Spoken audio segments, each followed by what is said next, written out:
So, you liked the last challenge video? I did, so I came back with another one.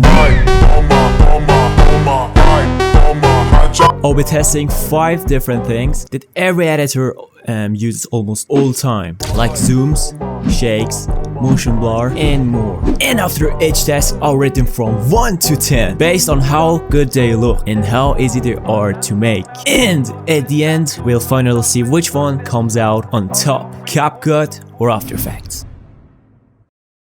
To achieve this in After Effects, I'll be using Root Brush tool, which is designed for background removal. First, I double click on the clip to enter the layer panel. Then I carefully brush over my subject to define the area I want to keep. After that, I click on freeze so After Effects can process and lock in the selection across the entire clip. Now I click on this icon and the background is completely removed. Then in the effects control panel, I can adjust settings for my selection such as feather, shift edge, or contrast. I simply just play around with them until I get the best result. Now let's switch over to CapCut and see what can I do over there.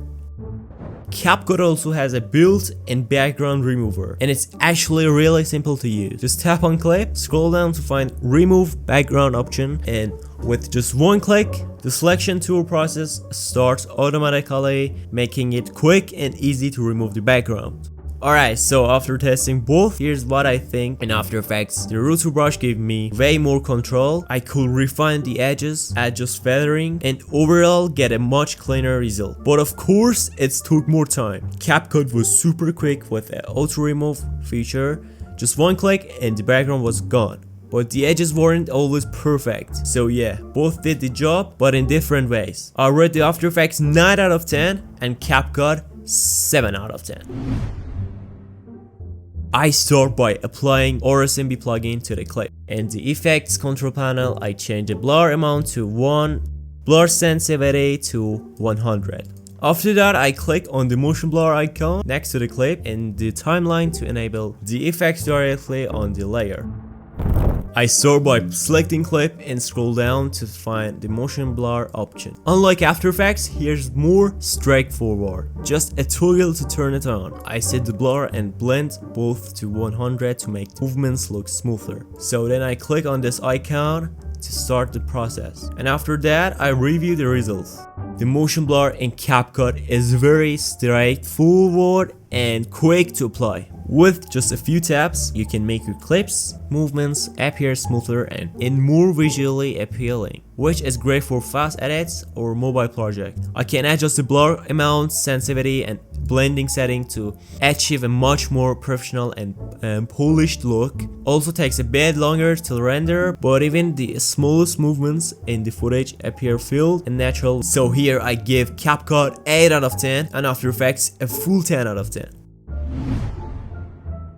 To create a zoom in, I use an effect called S-Blur Mocker. First, I added an adjustment layer on top of my clip and then applied the effects into it. After that, I created a keyframe for where I wanted the zoom start and another keyframe for where I wanted it to end. I changed the value of the second keyframe to 0.600, so the zoom will feel noticeable but smooth. Then I easy ease the keyframes with press F9 and I add a graph from flow graph to make the motion look natural and smooth.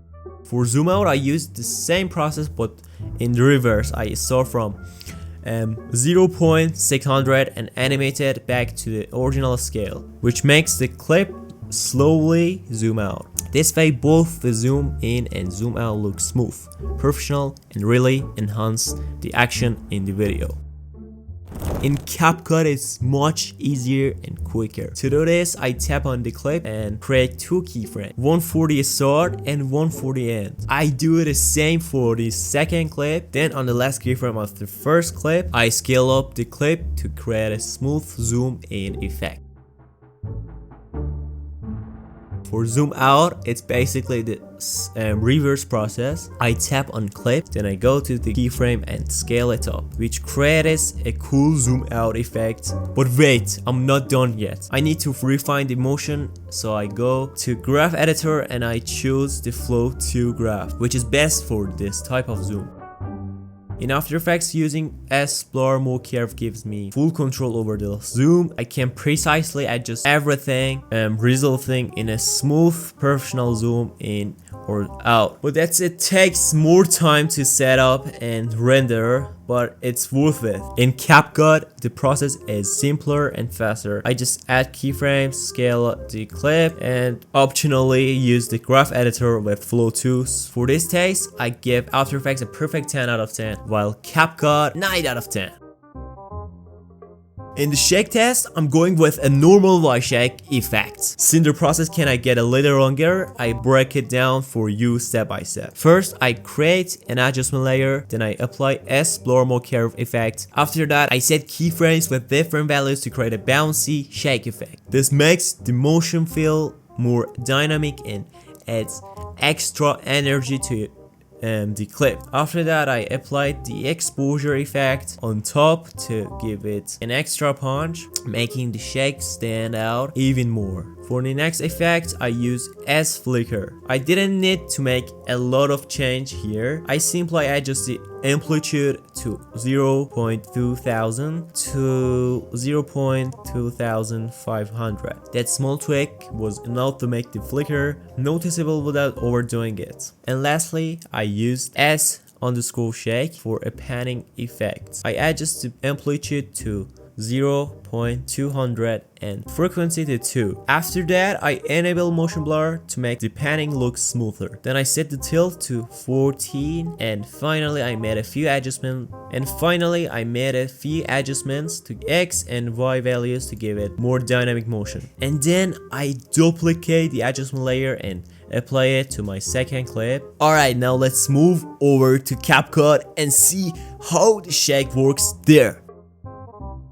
The process is much simpler, I think, so I don't know, let's go, because CapCut also take a bit longer here. I break it down for you guys. I started by adding this swing button animation to both of my clips. After that, I add a white overlay to create a flash effect and apply a fade out into it. Then I set the opacity of the overlay to 70. Next, I went into the effects tab and I add oblique blur. I change the blur amount to 100 and the rotation to 50, so it gives that Y-shake look. After that, I added 2 keyframes, one at the start and one at the end. For the ending keyframe, I lowered the blur back down to 0. After that, I added easy in graph so the effect finishes faster. Then I duplicate the effects 4 times to make the shake stronger. Finally, I copied the whole setup and apply it to the second clip as well. For the flicker, I added black flash effect and I set both the size and twist to 0. Then I adjust the intensity to 15 to create a quick flicker effect. For the panning effect, I apply camera shake. I adjust the speed to 330 and the range to 10 to get a smooth panning. Now it's time for the rating after trying all effects in both. I can say After Effects was really strong. It gave me full control, smooth results, and a professional look. CapCut did well too. It's easy to use and fast, and the results are pretty good. Surprisingly, both of them took almost the same time to finish, which I didn't expect. Seeing them side by side really shows the what each software is good at. In this round, I gave After Effects 9 out of 10 and CapCut 8 out of 10. To do tracking in After Effects, I start by selecting the clip I want to track. And I open the tracker panel and click on stabilize motion. Then the layer panel opens, and here I position the tracker point between the eyes of my subject. Once it's in place, I click on the play icon to start the tracking process. After Effects then analyze the movements of the point frame by frame, and once it's done, I click on apply and I choose X and Y and I hit OK. But to fix these black lines, so I use an effect called motion tile. I apply it to my clip and I enable mirror edges. Then I adjust the output setting to 150 and I scale up the clip and position it carefully to get best results, and everything looks clean and professional. Now time to switching CapCut. In CapCut I have two options, using AI or doing it manually. For this video I'm going with AI because it's much faster to do. I click on the clip, scroll down and go to camera tracking. I choose the custom option and place the tracking point right between the eyes of my subject. After placing the tracking point, I click on track to start the tracking process. In the adjust setting, I didn't change anything else. I just enabled the blur canvas and scale it up the clip to fit the project's ratio. So in this last test, tracking in After Effects was really smooth and good. The result was professional and easy to adjust. CapCut also did the job, but it doesn't have the motion tile effect, which makes it a bit limited compared to After Effects. Overall, I gave After Effects a perfect 10 out of 10 and CapCut 8 out of 10.